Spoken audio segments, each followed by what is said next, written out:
Yeah, I know, but it doesn't count when Seth complains. I know. It's just Seth being Seth. First of all, the review wasn't bad. It was 5 stars. We're smart and interesting. Yeah. Just unintelligible because Dustin's got so much shit.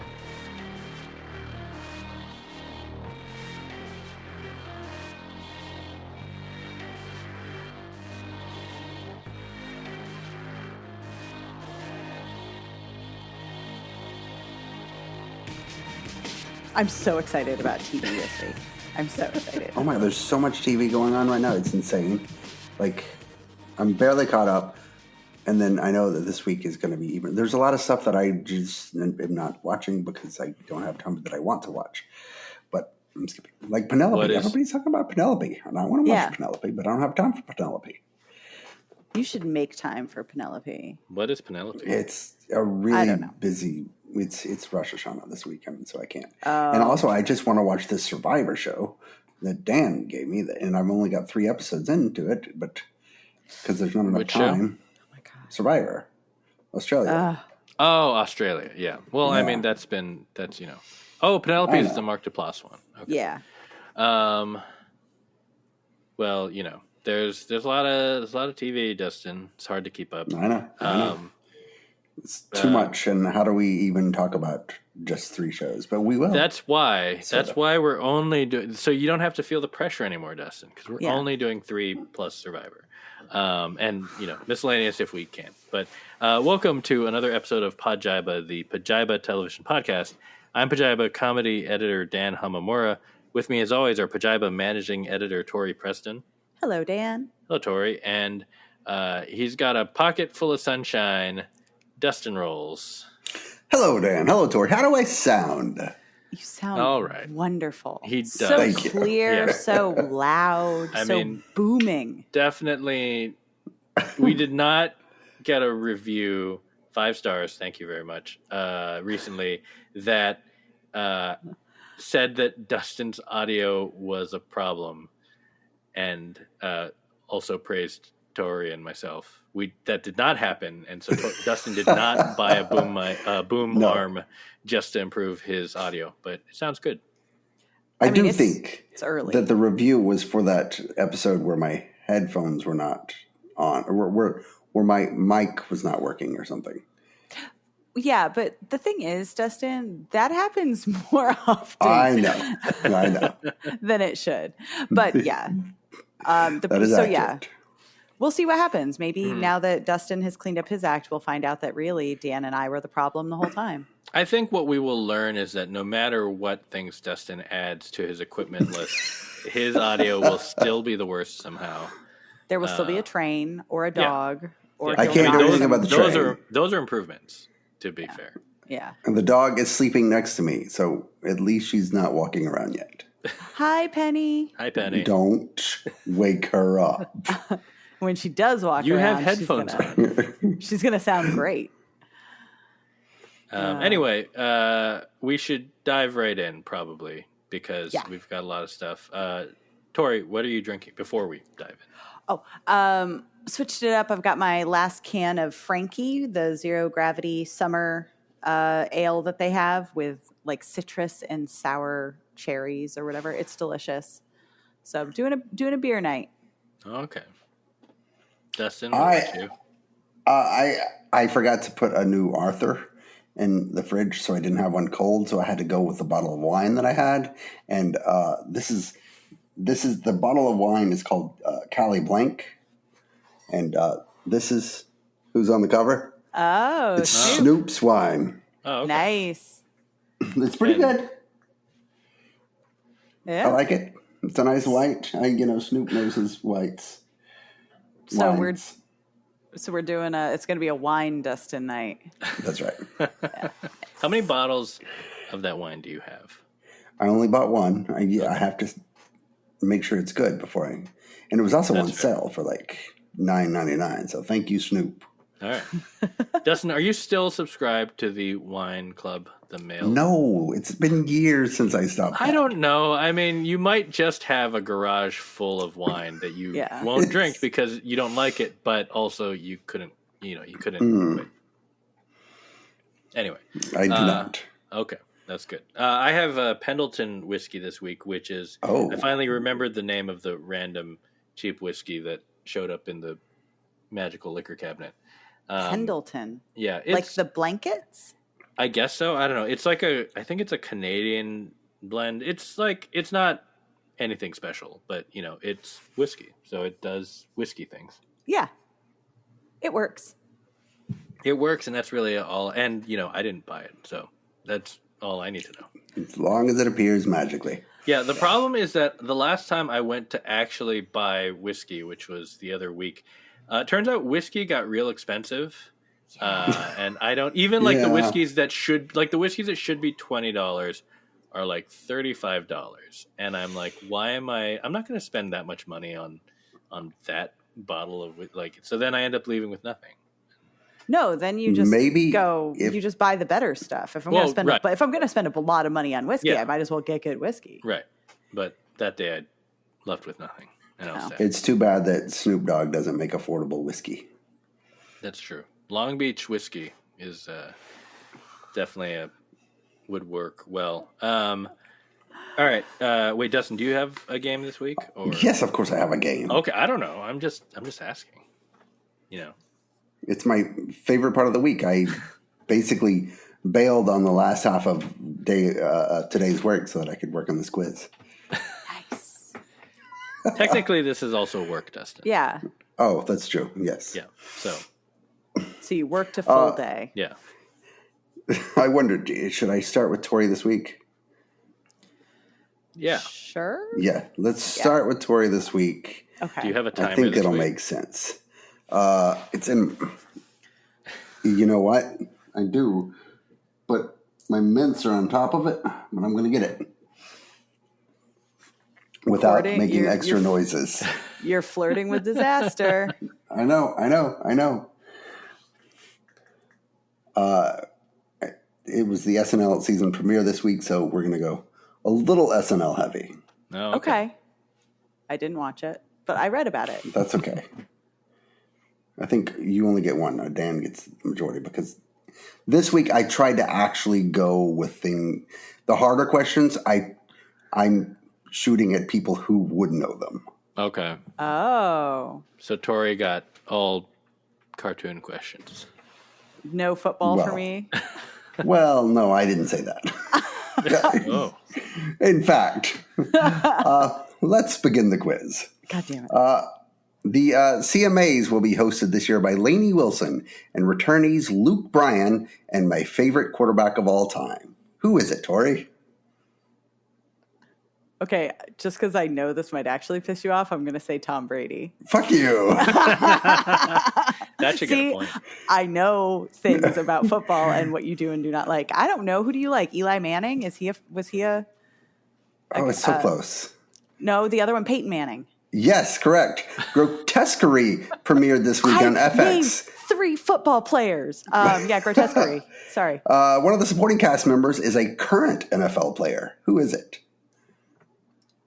Oh, wait, you told me Gronk was retired.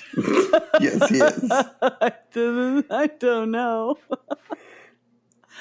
Oh, I'm sorry. Pass. Travis Kelce, Taylor's boyfriend. This lead Why in is he Chinua, in the show? Whatever. This lead in Chinua Achebe's Things Fall Apart has been cast, but he'll have to shoot it after an improbable second season of his Apple TV series. What? What's the series? The lead in Things Fall Apart. Well, I can't give you the series, then you know. We'll pass. This week's stand-ups. What's the Improbable Apple series? I can't tell you that. That gives away the answer. Oh, my God. There's 30 seconds left. This week's stand-up special for what famous comedian features 70 applause breaks. There you go. 3 SNL cast members left over the summer. 3 new feature players were hired. 3 feature players were promoted to regular cast members. Name one. One of what? One of any of them? One of the persons that's been elevated to a regular cast member. Oh, pass. Terrible question asking. Yeah, I could name somebody who left. Oh my God. Maybe. A Funko Pop toy leaked this week. which seemingly confirmed a fan theory that Aubrey Plaza's character in Agatha Death all along is playing Death. Yes, that is correct. Oh, I'm going to ask you. We didn't get to the last two questions. Okay. But I'm going to ask you the last one anyway because I enjoyed writing it. Okay. This popular martial arts series on Netflix features two actors who are 62 years old, one actor who is 58, and another who is 78, and they regularly fight each other. What show is it?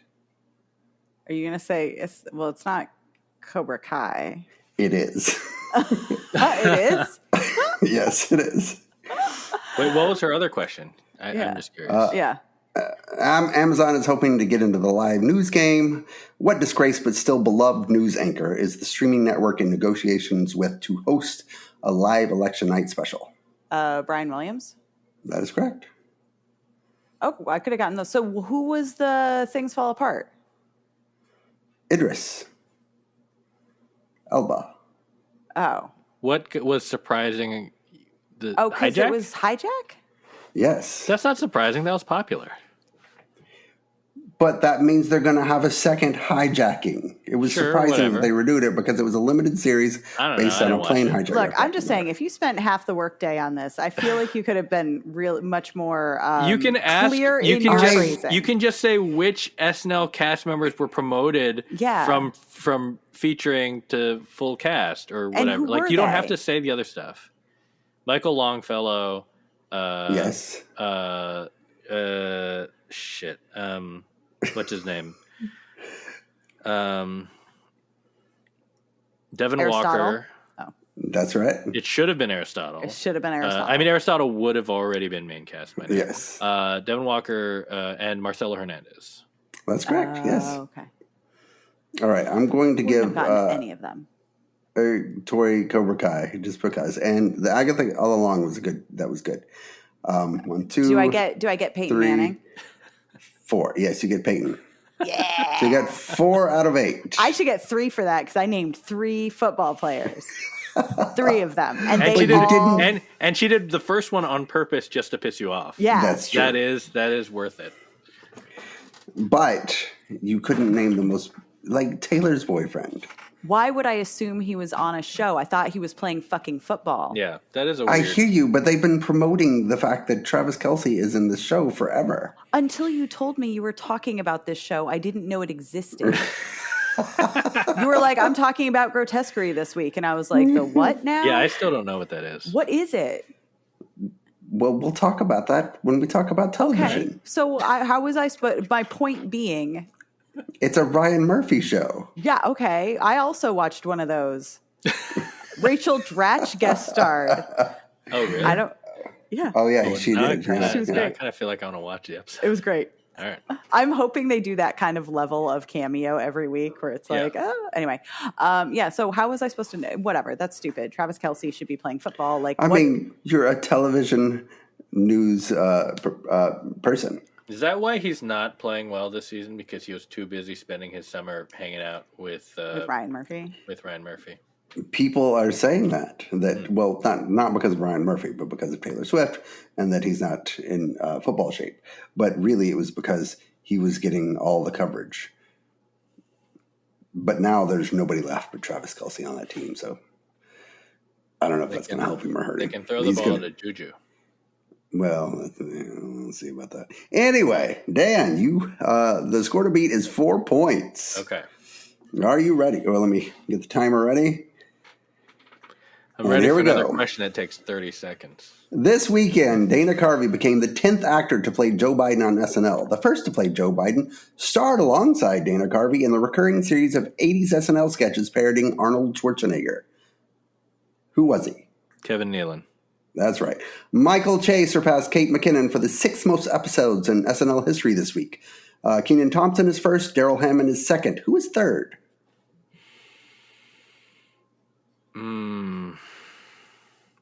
Kristen Wiig.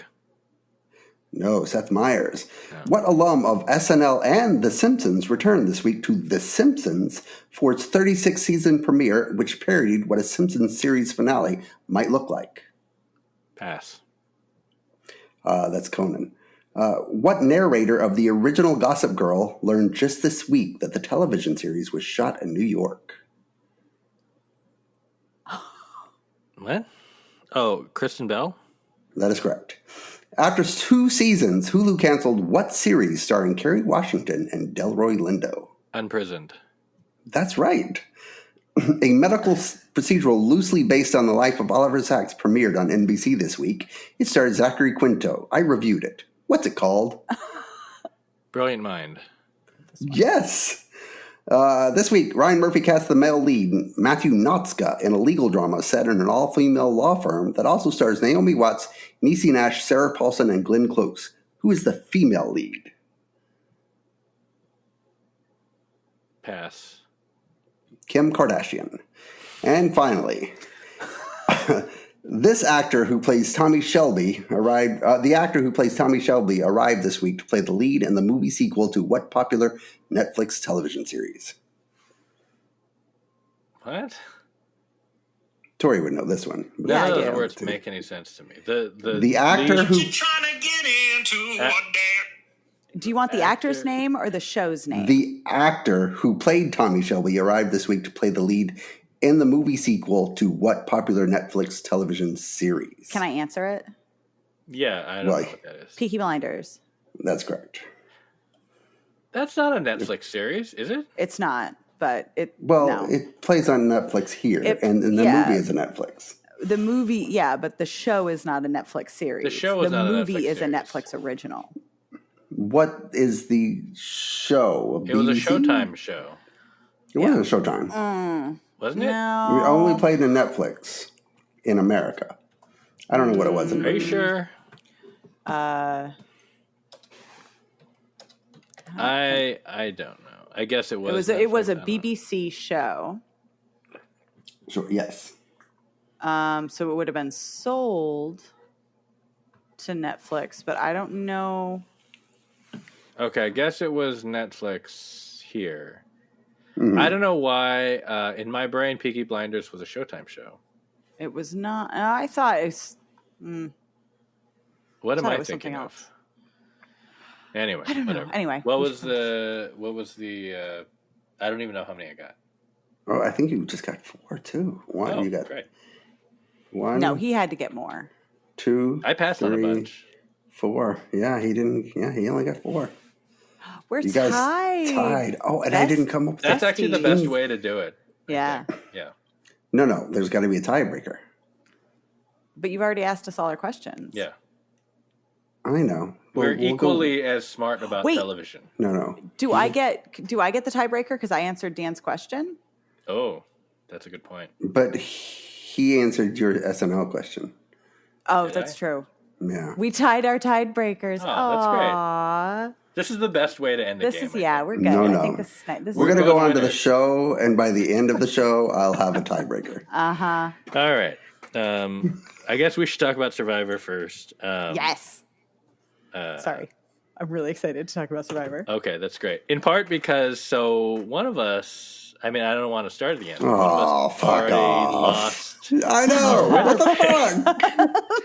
In retrospect, it might have been a mistake for us to all pick from the same tribe, which I don't remember the tribe's name, but turned out we all picked from the same tribe. Yeah. So all of our people were in danger this week. Yeah. Yeah. Wait, Dan, who is your person? Mine is Tiana.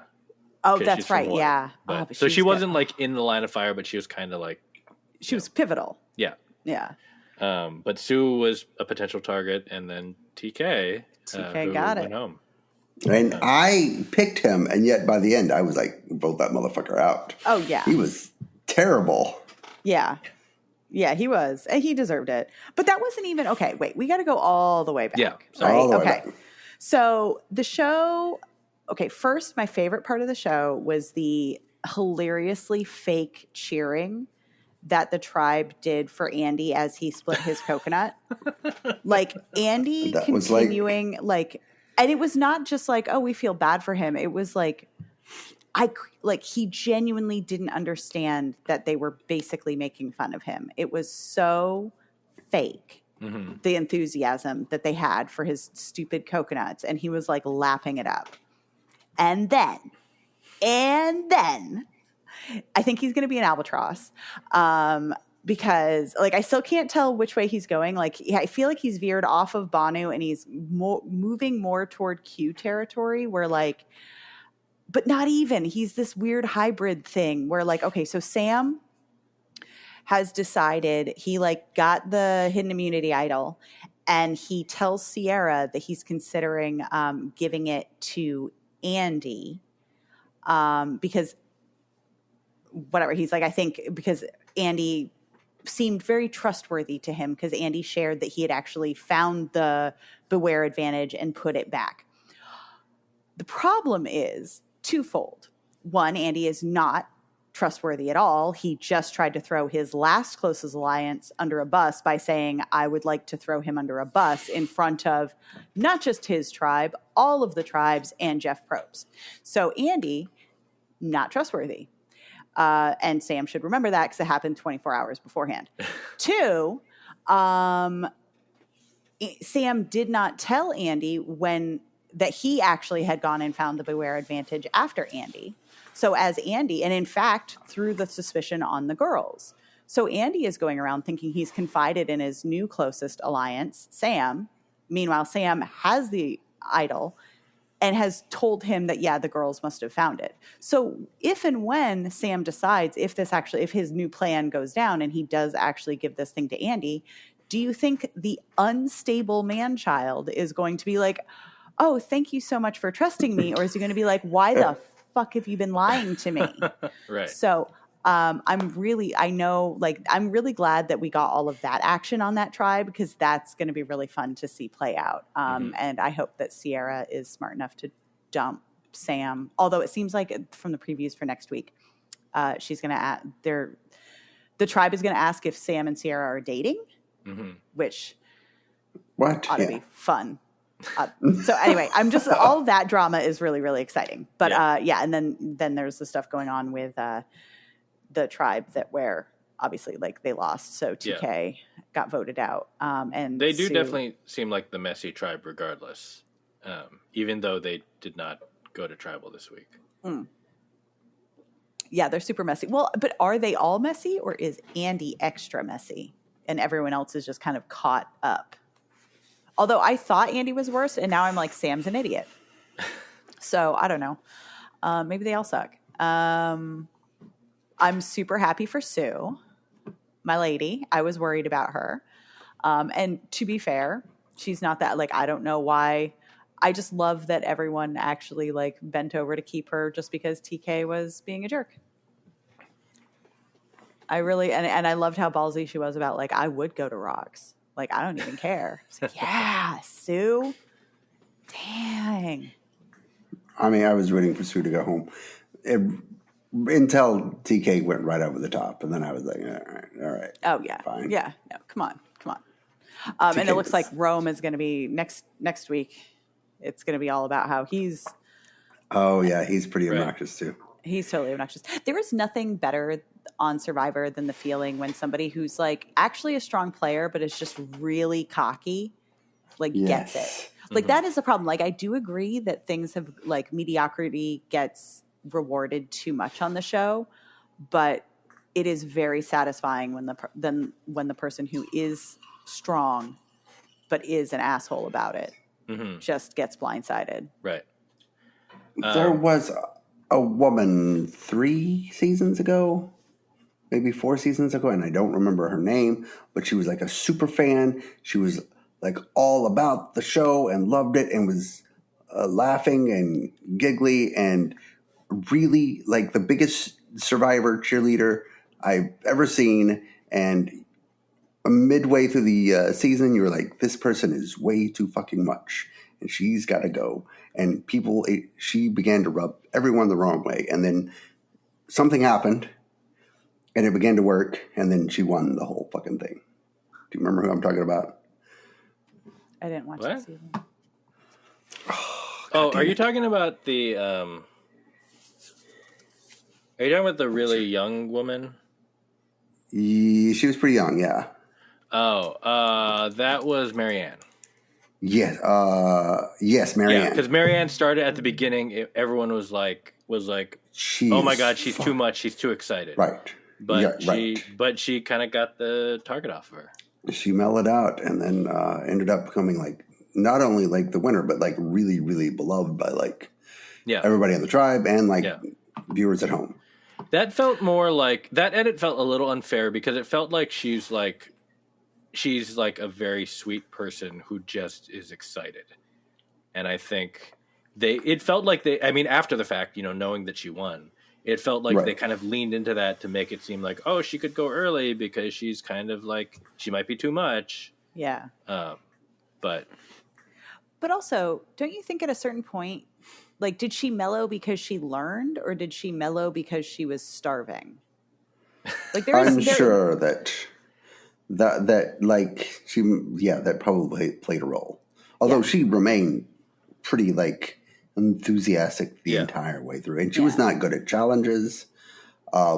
She was just like, and she wasn't even particularly good at strategy. She was just like a really lovely, fun person to be around. I do kind of wonder if some of that is like she was like especially the beginning. It feels like a lot. It feels like too much. But then like she, especially when you're starving and tired and you can't like you're finding it hard to keep going. Like her weakness at the beginning became a strength. Right. Mm-hmm. She probably was helping her tribe and like kind of keeping spirits up and like, yay. Yeah. My biggest thing, which I kind of forgot until we started talking about this week's episode, was I want to talk a little bit about the idol like work that's going on with these beware advantages. So okay, wait, so I might be wrong. I don't remember. Rome only went for one tribal, right? Yeah. And then did Sam also only go one tribal? I think he also only went one now tribal. Sam's the only made one sense.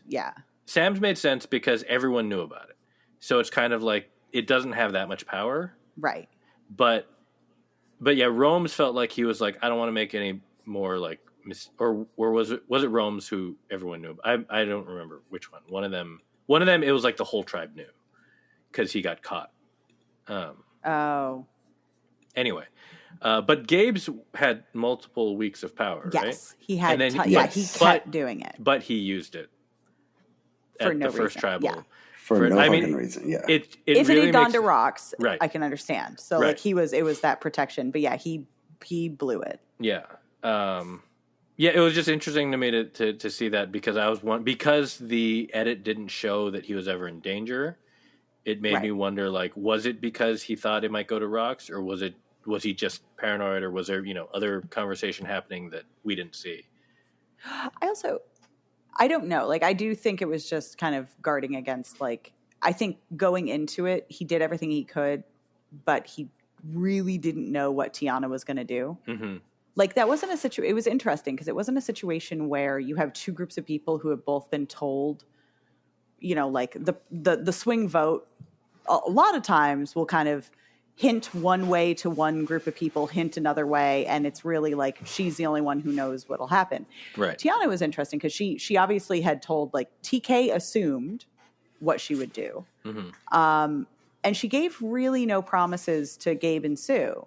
So I feel like for Gabe it was like, I shot my shot. Like, I hope she, switches, but like if she doesn't, and it was just nice to see someone play an idol after last season where everyone had a fucking idol and nobody played it and they all went home. That's true.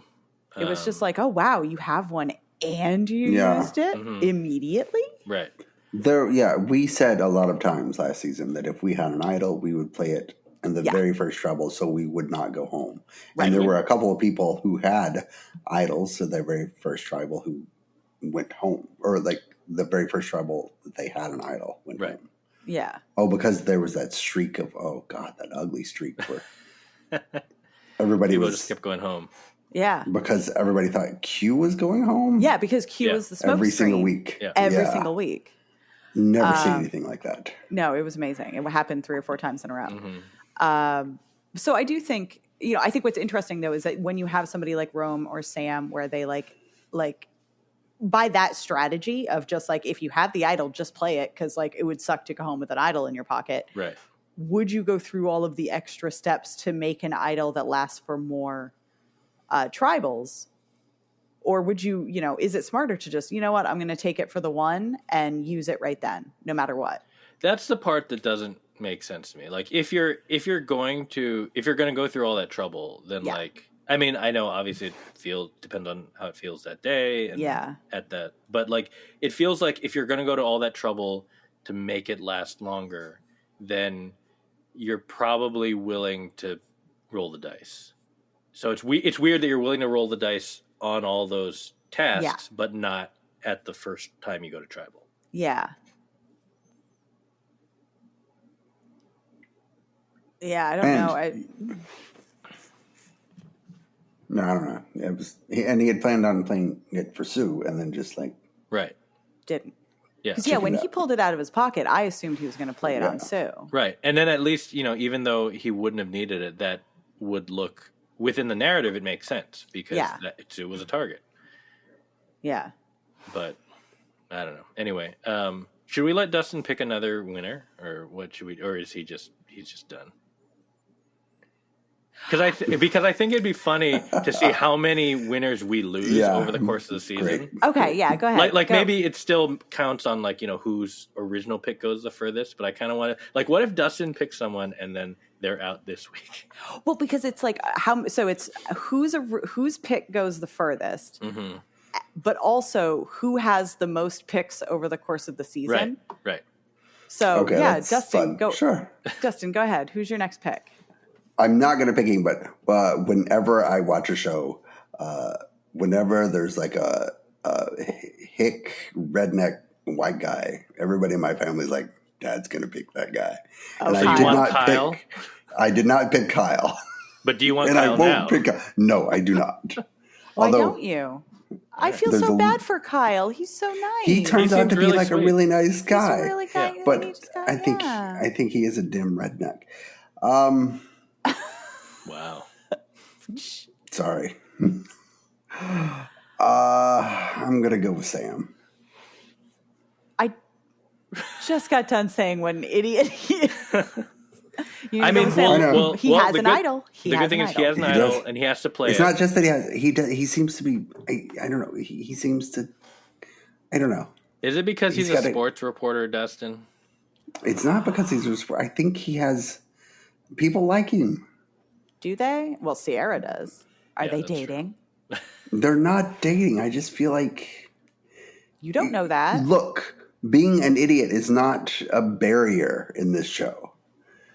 You can win and not be that bright. I know. And I just feel like he's got the stuff. All right, I just feel like Andy is going to be his albatross. And Andy is going to be everyone's albatross. He's going to just drag players down one by one. He did. Yeah, Sam is his next target. BFF / target. No, it can't be there. No. What if Sam plays the idol on Andy and then Sam gets voted out? That's what I'm saying. No. But his pick is Sam now, so we're going with it. Right. Oh yeah. Totally. I cannot wait to see how this goes down next week. All right. So Sam number 2. Okay. Yeah. Mm-hmm. All right. We should add that to our IT. Oh yeah. We need to add a section of like who are. Okay. Yeah, I'm keeping track. Don't worry. Okay. All right. That's Survivor. By the time you hear this, episode 3 will be out shortly or already out. It will be out that night, but they're going to listen to it first thing in the morning. Right. We are your recap going into the new episode. Exactly. We're not just late. We're not just late. Train. We can hear the train. I don't know if the recording will pick it up, but yeah. But that's good. We like hearing the train, Dustin. Don't get rid of the train. Don't get rid of the train. I can't get rid of the train, unfortunately. That's good. It's part of my life. It is not grotesque like Grotesquerie, which I still don't know what that is. Neither of you know what Grotesquerie is. You said it's a Ryan Murphy show. Yes. It's a Ryan Murphy show. It's basically Ryan Murphy's take on Seven. And that is kind of why I'm digging it so far. It's like, good? Yeah. Well, look, it's a Ryan Murphy show. I have no idea how long it'll be. It'll be good for like 2 or 3 episodes, and then Right. Yeah. Right. And I'm sure it'll fizzle out at some point. it's Niecy Nash playing like this alcoholic detective who's on a serial killer who's doing the absolute most disgusting crime scenes. I mean, it really is like it's like Ryan Murphy is like, how gross can we make this shit? It's like, I don't know. It's like Hannibal, like times 10, like the TV show. And I don't know. It's interesting. Okay, so the detective, her husband is in a coma. Her daughter is massively overweight and trying to go on a reality show for like half ton something or another. So she's like always eating. So it's like this. It's supposed to be like everything is kind of gross, heightened. Yeah, right. And the crime scenes are gross. And then there's a nun who is obsessed with serial killers who gets involved. And she is sort of like the consultant. She's so fascinated with the case. And Niecy Nash wants a new pair of eyes to offer a fresh perspective. So she gets involved. Who's she played by? Actually, she's a familiar person, but I don't know. Oh, okay. Who she is. What's the character named? She's Travis Kelce. Okay, he hasn't actually been on yet. On Wikipedia, I was hoping he was the Travis husband Kelce, in the coma. Travis Kelce as an undisclosed character. Right. Michaela Diamond is the nun. Okay. Courtney B. Vance is the guy in the coma. Nice. What's particularly fun, and the moment I fell in love with the show, was when the nun meets the priest at a diner, and they have this very sort of natural-born killers diner scene moment where the two are geeking out over their favorite serial killers. And I'm like, oh my God, I kind of love this show. And I can't help it. And then I think because it's a Ryan Murphy show after that, the priest goes home, he masturbates, and then he like beats himself with the thing you hit yourself in the back on. Yeah, until he like bleeds and bleeds and bleeds and is disgusting. But whatever. There's a sense of humor, and Niecy Nash is always fantastic. And I love Seven. Yeah. Yeah. And I'm even gonna have if to it's watch like this, aren't I? even if it's like a pale imitation. I mean, it's not a pale imitation. It's so gross. Like it really is. Like the cops are throwing up all the time on the show. So you like it? I do. And I'll tell you in episode 6 or 7 when I stop liking it. And when it takes the turn. Right. So it's not one of the American Horror Story.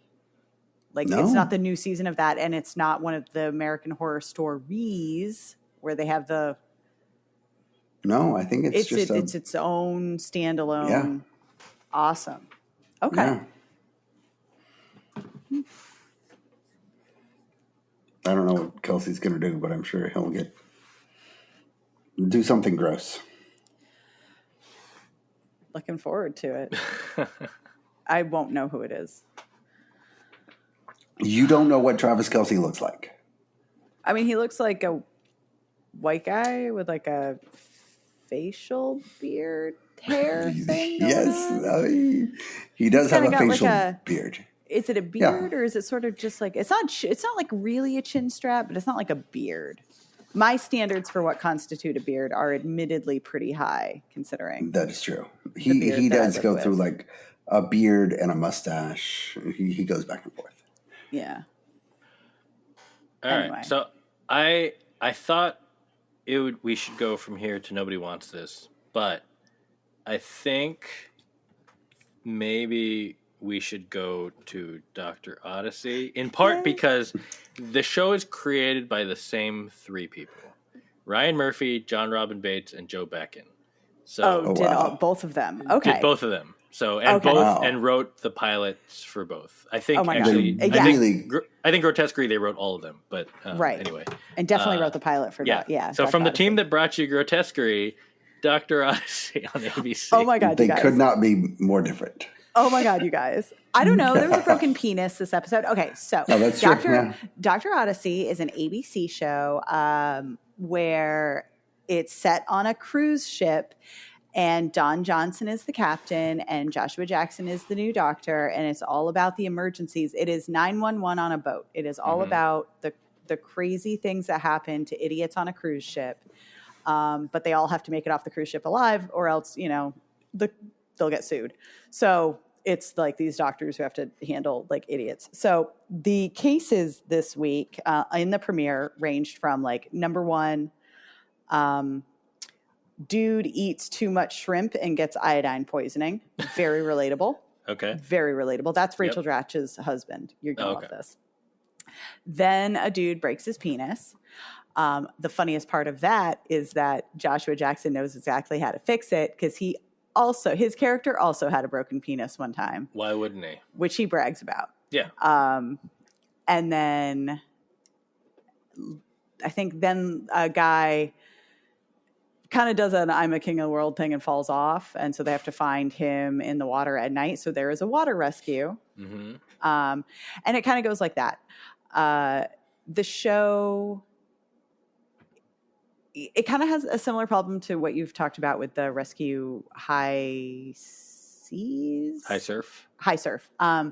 where it's like, it's very 911-esque, except that it doesn't have the level of, there's like, as crazy as some things that happen on a cruise ship can be, like it's not sustainable, and like they're not as crazy as like 911. Like the stuff that happens on 911 was genuinely. There's a level of crazy that you can do on 911 that, that turns it into a different kind of show. Right. And this, I mean, like with Rescue High Surf, it feels like it's a little in the middle.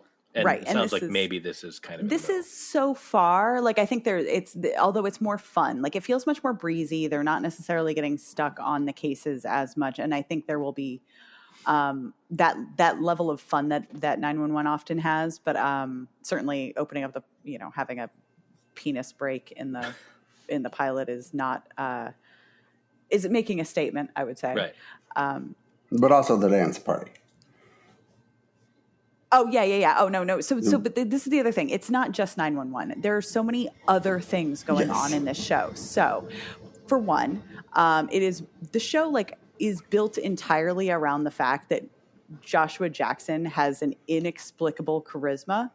And they're just like, they just put him in tight pants and have literally so the thing about this cruise ship is everyone who works there is incredibly attractive. Joshua Jackson is like objectively probably the least attractive one, and yet every single person on the ship wants to bang him, and you're not just, and we all know it's Joshua Jackson, so you're like, of course you do. It's like, because it's that je ne sais quoi. It's not his face. Right. I mean, his face is nice, but it's not. Voice. It's the voice, it's the swagger, it's the butt in the chino, it's the whole thing. So the show is built on the fact that just like nobody really just everyone wants to bang this doctor who just showed up, and fine. Mm-hmm. His story. So there's a whole dance off where it's like his like second in command is like an incredible dancer and does this whole dance. And then Joshua Jackson is supposed to like do a dance rebuttal. And he just stands up, grabs the woman that his underling is obsessed with, and starts making out with her. Like he basically dips her twice and then they start kissing, and that's supposed to be him as a better dancer. And it's like, and he totally wins. And he wins. And you're like, because it's Joshua Jackson. Like, of course he won. Like, so it's the show. Like, I don't understand why Joshua Jackson bangs as many models as he does in real life. And the show is built on that mystery. Right. Like, I don't know why, I get it. It's the voice. And he's always had that voice, but his body has grown into that voice. Oh, yeah. No, and he's kind of got that, like, hot dad thing now. And he's so, I don't know. It's the whole thing.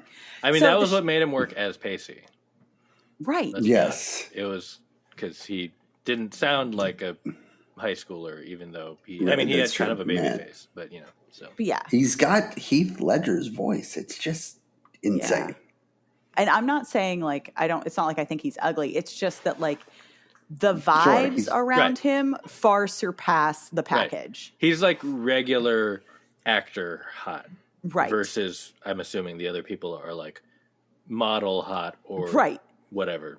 Which is the other thing we need to come to, which is the fact that this is the most unrealistic. I mean, I've never been on a cruise ship, but like I've heard about the exploding toilets and everything else. Like they sound like a floating like barge for.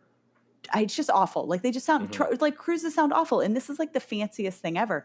And so the show is kind of trying to do this like, you know, medical mystery 911 combined with Love Boat, right? You're gonna have guest stars, you're gonna have like stuff happening, theme weeks. But the boat itself, like you're watching it, and it's all about like Don Johnson comes in and does a whole speech about like, you know, we are giving these people their fantasies, and like we have to like deliver, and we have to like go the extra mile, and like this is the best week of their lives, and blah blah blah blah blah. And like it's the fact that it's on ABC, like this is just cruise ship propaganda. And I'm not saying that just because. God, it is. No, it is because, okay, back up. Let's talk about the dark backstory for, not dark backstory, but so they eventually, so after Joshua Jackson's doctor, Tori's like, I got it out. No, I'm so excited. So after he brags about his broken penis, which is kind of like the first thing you learn about him, then he hooks up with his other, so there are two underlings. One's Philippa So, and then the other one's the guy who's in love with her. So after they make out on the beach, he takes Philippa back and they start making out, but they don't hook up because it's like, oh yeah, I'm your boss, I shouldn't do that. And she's like, no. And he's like, no, I really shouldn't. And it's like, ugh, fine, respect me. So then they like just start hanging out and talking. And he reveals, because she's finally like, so what's this like Yale educated like doctor doing on a cruise ship? Like everyone wants to know why you're slumming it here. And he's like, so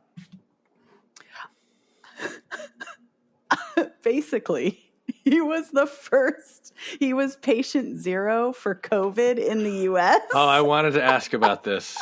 So COVID is the main thing. So this guy like almost dies because nobody really gets what COVID is. He's like on March 20th, 2020. And I'm like, oh, I know where this is going.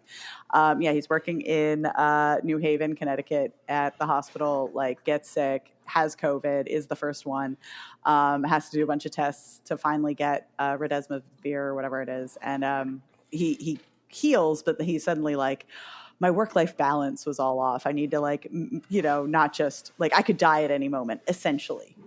So now he's trying to combine work and fun, which is why he's on the Love Boat. So COVID being a motivating factor. And another point I think Don Johnson also mentions, like we need a good medical staff on this boat because when there are bacteria, whatever sort of infection going around, like the guests want to know that they're well taken care of. Right.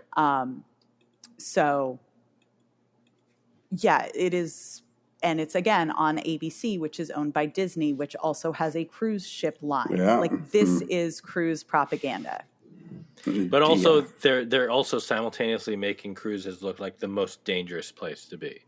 But like not so dangerous because you're going to have a Joshua Jackson who's like a medical, like a Dr. House style medical Marvel genius to fix you in a state-of-the-art facility on a state-of-the-art ship where toilets don't explode and you get to have black tie dinners. None of this is real, guys. Or if it is, like maybe I've been wrong about cruise ships my whole life, but that means the propaganda is working. I'm obsessed with this show. There's no way the rest of the show is going to be as good as this pilot. It's such a good pilot. The pilot is an absolute blast. It's just oh my God. It's just hot people. Well, mostly hot Joshua Jackson. And everyone's hot. They're all hot. I didn't even realize that was Philippa So. And of course it's Philippa So. I love her. And she's great. And everyone there's no way that can sustain itself. I mean, can Joshua Jackson get old? I mean, can watching him week after week after week be like, I mean, how many people is he going to sleep with?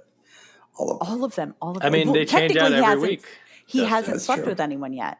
they're maintaining the will they or That's won't true. they because That's they true, stopped. And now I'm hooked because I'm like, they're going to have to do it at some point. Yeah.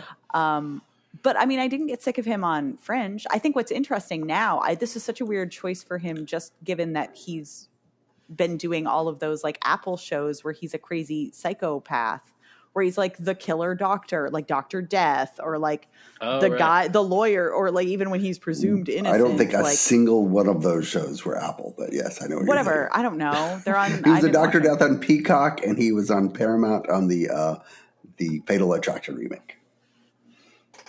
Was it? No. But then there was wasn't he presumed innocent? That was Jake Gyllenhaal. Oh, whatever. So yeah, okay. Basically the same person. Kind of the same thing. No, sure. Joshua Jackson's hotter. Yeah, okay, fine. But in this show he kind of is. Yeah. Well, oh my God, those pants. There's one like where they just have him like standing in front of a window, and I swear to God, he like just tightened his butt cheeks. Like it was hysterical. He knows exactly what he's delivering. And yeah, so I think it's an interesting choice given that, yeah, he's been doing those kind of like thriller, murdery kind of shows for a while. And this is so fluffy.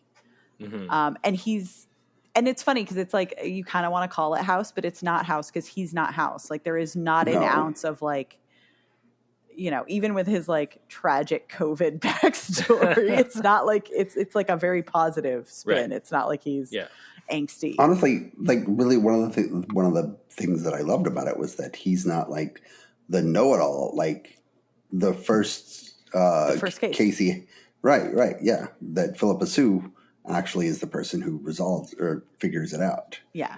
And that is one thing where like, even though it's not 911, if they can continue the like essentially the maritime rules, like the maritime medicine angle of it, where it's like the things that you're going to face here are going to be very different than a normal hospital, such as like, no, this person doesn't just have whatever stomach bug. It's actually iodine poisoning because they ate too many shrimp, because that's what people do on a cruise ship. And you know what? I'm glad I know that, because if there is a shrimp buffet, I had no idea. Yeah. I will eat I did not know you could do that. I buy those trays of cocktail shrimp and I will eat them by myself.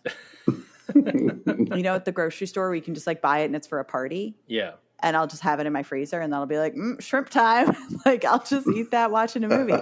So I didn't know you could get iodine poisoning. I'm assuming it probably takes more shrimp than one platter. Well, one platter. He was an overweight man, so that would mean he'd need more iodine. Yeah. So. Oh, that is true. So, how much shrimp did he have? That is unclear. All right. Yeah. Well, I mean, I haven't seen it, but now I want to very much. So I think. Oh yeah, you should. I think this is going to be like the guilty pleasure of the fall. I will say that I have generally found that Ryan Murphy shows are not for me, but I guess because it's on broadcast, there's a certain like he can only go so far. I mean, I did watch some 911 and understand the appeal of it, even though I didn't stick with it. But yeah. The premiere of 911 was this week too, and they had a B-NATO. They had a B-NATO. One part of 3. Right. 3-parter. I'm not even watching it. And I'm obsessed with it. It's so great. Also, apparently, still, when I watch it, and I think of Tori the entire time. Apparently, they sent around review links, like for the people who recap it and review it or whatever, and but that didn't have the finished VFX. So so it was the B-NATO episode, but there were like no bees, and so it's just characters reacting to nothing. That's kind of great. Hysterical. And reviewers had to be like, like talk about it, because it's like, I mean, obviously you can assume where the bees are going to be in the B-NATO episodes, but well, look, we went from Joshua Jackson, one early 2000s CW WB heartthrob, to 2 more on Nobody Wants This, the new Netflix rom-com series. Kristen Bell and Adam Brody as an agnostic woman who has a sex talk podcast and a rabbi who clearly does not. And they meet because of Sherry Cola, who introduces them at her party. That's true. And then they start dating. I don't know. I'm 4 episodes in out of, I believe, 10. And it's just like it goes down easy. So far, it's just a really well done rom-com, and it feels like I don't know exactly how to describe it, but like it feels like you're watching a rom-com, like a movie rom-com, and you're kind of experiencing the beats at the right time, and it feels appropriate. But the episodes don't feel like they still feel like episodes of TV. Like it doesn't feel like they've somehow figured out a way to properly make it an episodic television show without it being like while still following the structural rhythm of a rom-com. That's awesome. It also helps. Yeah, when you saw the trailer, did you not think, "Oh my God, this is a movie"? It felt like a movie in the trailer. Yeah, absolutely. Yeah, I thought it was a movie until literally you just said it was episodic. I was like, "Oh, it's a show." Yeah, and I mean, it helps that they have Justine Lupe from Succession and a bunch of other stuff. I think so. Yeah. She's there. Hysterical. Tim Simons is there. Jackie Tone from probably most people remember her from Glow. Tova Feldsha, who is always amazing anytime she shows up. Stephen Tobolowsky. I mean, like everyone, almost every supporting actor you see, you're like, oh, that person. I've seen them in a even if you don't know their name, you've seen them in 1,000 things. And it's also just very much like they let scenes play out when it's just going to be funny. Like I'm only 4 episodes in, so I haven't seen the ending, but there's a sequence where Kristen Bell and Justine Lupe, who are sisters and also host their podcast together, they're having some kind of random talk about work, and Justine says, like, why buy the milk when you get the cow for free? And Kristen Bell's like, I don't think that's right. I think you're getting the saying wrong. And like, as the scene plays out, she's just like, no, I think that's right. I think I got it right. And they'll just let it go and like let it play out as just as a bit, even though, like, you know, most shows would cut away or do something else. Or, like, so they give those moments time to breathe. And then the Kristen Bell, Adam Brody, their chemistry is great. Darcy Carden's in this randomly. Yeah, I mean, I've only seen her in 1 episode so far, but she just like pops up. Shows up like 2 more times again, but she's not like, it feels like, oh, she must be a friend. It feels like they called involved. in all their friends to come in and just hang out for like a day or two, and like, or, you know, an episode or two. Come in, play this part. It'll be great. Go away. Did you just say she must be a friend of somebody involved? Yes. Who do you think would that someone be? Yeah. I don't know why I didn't put that together. Ryan Hansen showed up for 1 episode. Who do you think Ryan Hansen knows?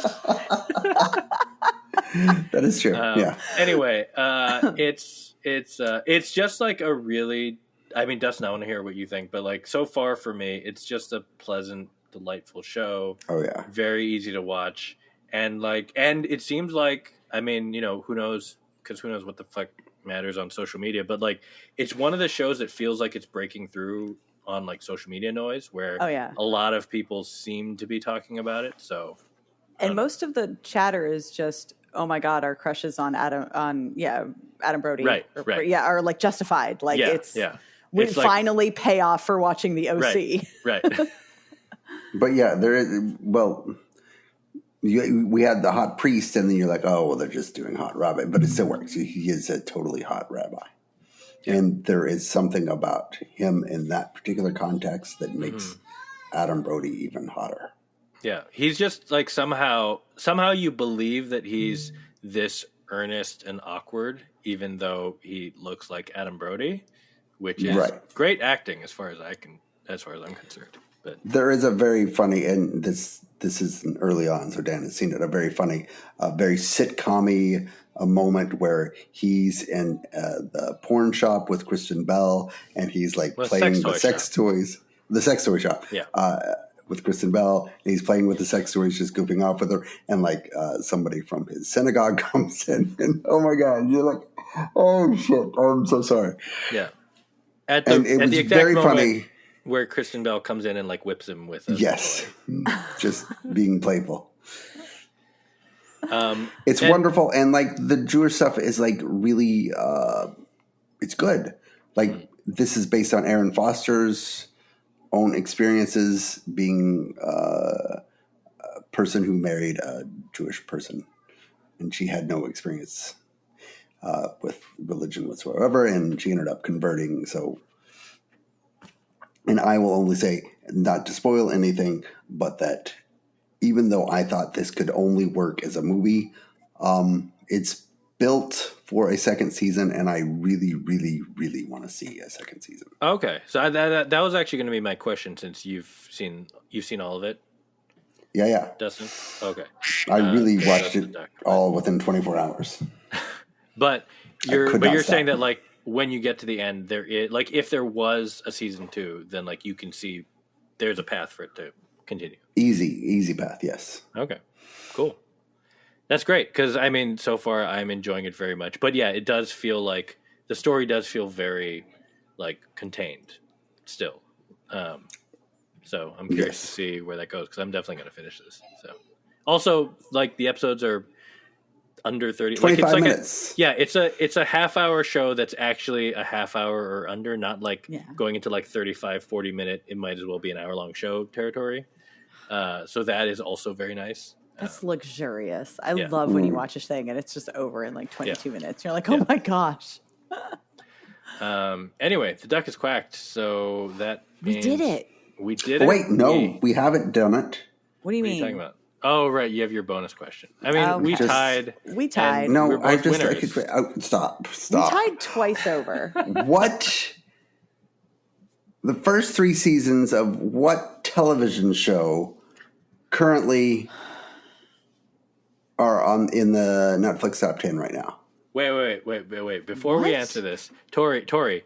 So there was a thing today. No, this is a race. Hang on. Well, before that, Tori, today on Monday, September 30th, there were two games between the New York Mets and the Atlanta Braves, which were delayed because of the storm that went through, the south. And they were in a scenario where if they each win one of the 2 games, they both get into the playoffs.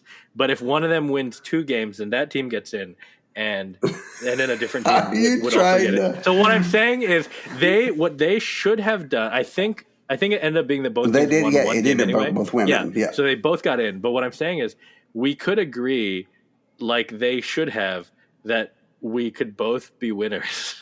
I think that we are both winners. I think we are both winners. Also, I'm still not clear on what the question I don't even was. remember what you said. Neither one of you know what show. There are 3 seasons of this show in the Netflix top 10 right now. 3 seasons in the top 10. So you're saying the same show, but 3 the same show, seasons. 3 different seasons of the same show are in the Netflix top 10 right now. What show is it? Evil? Is Evil on Netflix? It's not, is it? It is, but that's not it. It is, but it's not. It was originally a Fox show.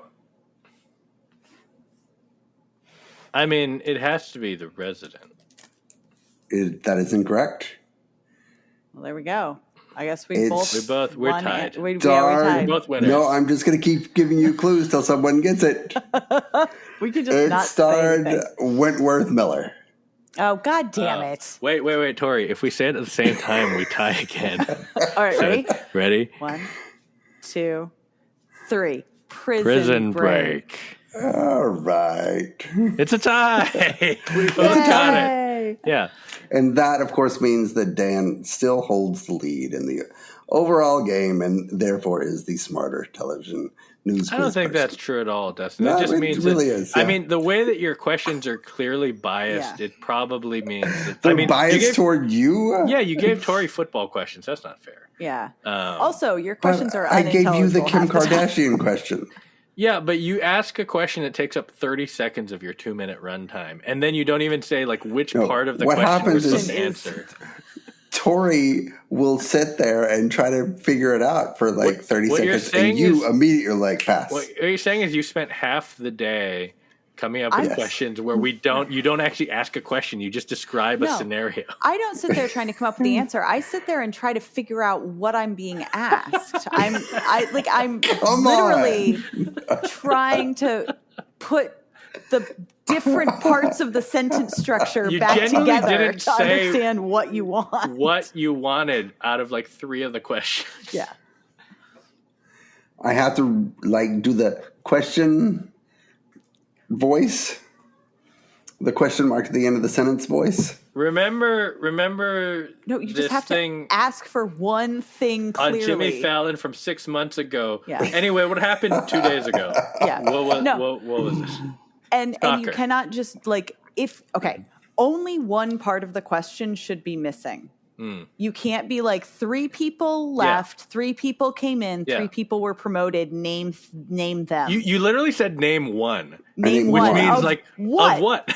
Of any of them. Like there are 9 options. No, it was the last sentence. The name one of the. No, you didn't. That's not clearly- what you said. That's not what you said. That's not what you You said. clearly cannot name one of the new cast members. I couldn't name any of them, but Dan Can could. either of you name one of the new cast members? Woman who reminds me of a friend of mine. Man, Guy who is the second. you both failed the second tiebreaker. Second Middle Eastern cast member after Aristotle Atari. I'm going to say Aristotle. So Dustin is obviously going to hate on him and want him out after one season. You were trying to pose that as our next tiebreaker? Screw you. Don't trick us. We're still tied. We still both We're still won. tied. Yeah. Anyway, that's the show. We will be back next week with probably more Survivor. We'll see if Dustin gets Sam eliminated, because now I think maybe that's a thing, that Dustin just is the bad luck. That'd be amazing. And more. I'll be like the Q smoke screen. Amazing. 3 more shows, more Survivor, more of Dustin's news quiz, and other things if we have time. Maybe someday we'll talk about the Penguin. Who knows? Maybe. I haven't seen it. So Uzumaki's good. Oh, right. Have a good night. Good night. Good night.